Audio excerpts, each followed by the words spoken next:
Hi there, and welcome on this very specific moment in time. Because, yes, this moment is very specific. You didn't just land here by accident. You didn't just click this video and you're not watching this randomly in the background. Something brought you here. And that something is not chance. You see, life doesn't respond to coincidence. It responds to congruence. And right now, something in you is questioning whether what you've been doing, what you've been believing, what you've been repeating to yourself is actually working. So let me ask you directly, not politely, not spiritually, but honestly, are you manifesting correctly? Now, be very, very careful because most people answer that question far too quickly. They say yes because they meditate, because they journal, because they visualize, because they know the language. But knowing the language is not the same as speaking reality. So stay with me. This video is not here to motivate you, it is here to reorientate you. Why most people are confused about manifestation. You see, manifestation has become one of the most misunderstood concepts of our time. Not because it's complex, but because it's been oversimplified. It's been turned into a promise instead of a process. A promise that says if you think the right thoughts, life will reward you. And when that doesn't happen, people don't question the model. They question themselves. I must not be aligned enough. I must be blocked. I must have limiting beliefs. So they try harder. They visualize longer. They force emotion and they repeat affirmations through tension. And slowly and very quietly, they start to feel like something is wrong with them. But here's the uncomfortable truth. Most people are not failing at manifestation. They are just doing it backwards. Manifestation is not about getting. This is where we need to reset the frame entirely. Manifestation is not about getting, it's about pulling towards you. It's not about convincing reality to cooperate. It's not about deserving. Manifestation is about expression.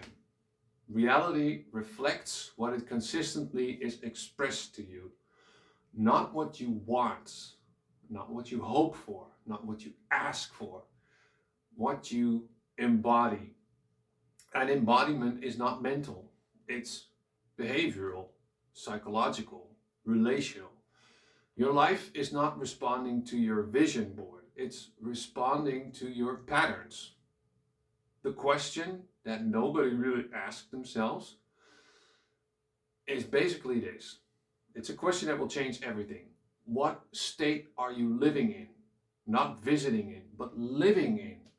Not during your morning routine, not during your meditation, but at 3 p.m. on a random rainy Tuesday when nothing special is happening. You see, that state is what manifesting itself in your life. And this is where most people get uncomfortable because they realize something. They are trying to manifest clarity from chronic confusion. They are trying to manifest abundance from constant internal pressure. They are trying to manifest ease while living in urgency. And reality simply mirrors that. Not because it's cruel, but because it's very precise. So here's why wanting is irrelevant. Wanting does not move reality. In fact, wanting often reinforces lack because wanting says, this is not here, I am lacking this. And when that wanting becomes a constant inner posture, reality starts agreeing with you. You don't manifest what you want, you manifest what you rehearse. your emotional defaults, your reactions, your expectations, the way you respond when things don't go your way. That's the single. This is the gap between intention and single, because most people believe their intention is clean. I want growth, I want love, I want freedom. But intention is only half the equation. The other half is congruence. If your intention says, I trust life, but your behavior says, I brace for disappointment, which one do you think reality responds to? It's not the words, it's the posture. Reality responds to you what you are organized around. So manifestation is certainly not a moral trick. This is another uncomfortable truth. Manifestation is not moral. It does not reward kindness. It does not punish selfishness. It does not care how spiritual you think you are. It responds to coherence. People who are internally coherent, even if their values are questionable, often experience faster results. Why? Because they are not internally divided. They decide, they move, they adjust. No internal sabotage, no emotional tug of war. And coherence is powerful. So here's the internal division. It's the real blockage. Most people are internally fragmented. Part of them wants change, and another part fears it. Another part is loyal to the past, and another part is addicted to struggle. And they call this complexity, but functionally it's interference. Manifestation doesn't fail because you're not good enough. It fails because too many parts of you are pulling in opposite directions, and reality reflects the strongest single. And usually this single is the oldest one, the most familiar one, the one that is strongly tied to your identity. Here's something that you really need to hear, because you will not manifest anything that threatens your identity. Even if you say you want it, if struggle is part of who you are, ease will feel unsafe. If chaos is familiar, then stability will feel boring. If proving yourself is central, then peace will feel empty. So you unconsciously resist. Not because you're broken, but because identity protects itself. And this is why a lot of work does nothing. This is where people get frustrated. They say, yeah, but I'm doing the work.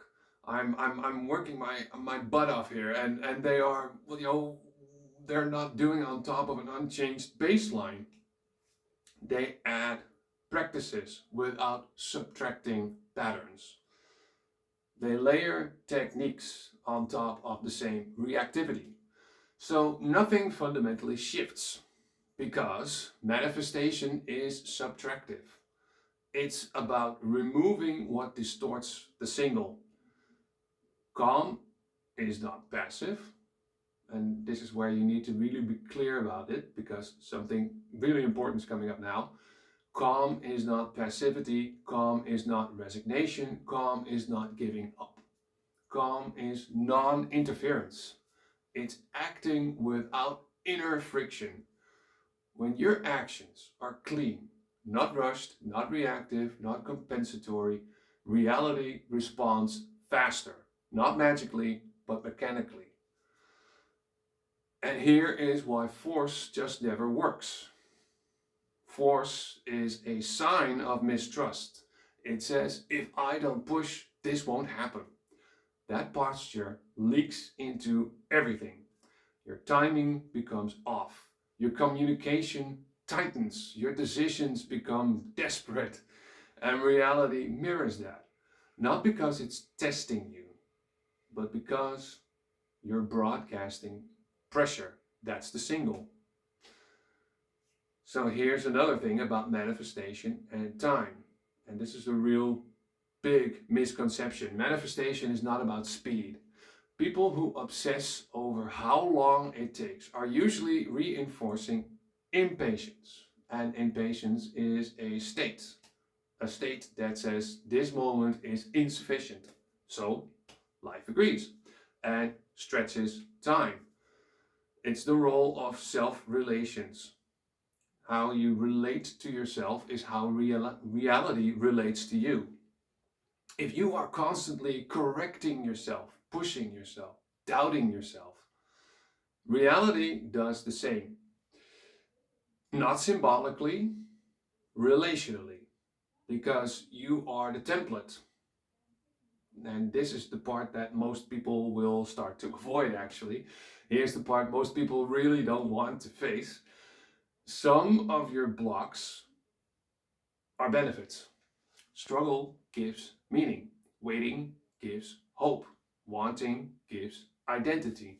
And manifestation threatens that. So unconsciously, you keep yourself just short of arrival. Close enough to believe, far enough to stay familiar. So, are you manifesting correctly? Well, that depends. Are you trying to get something, or are you willing to become congruent? Are you adding more effort or removing interference? Are you managing symptoms or addressing your baseline? Because manifestation is not a trick. It's a mirror. And this is something that you can actually practice. Here is something very practical you can start practicing right now, actually. For the next week, don't visualize the future. Observe the present.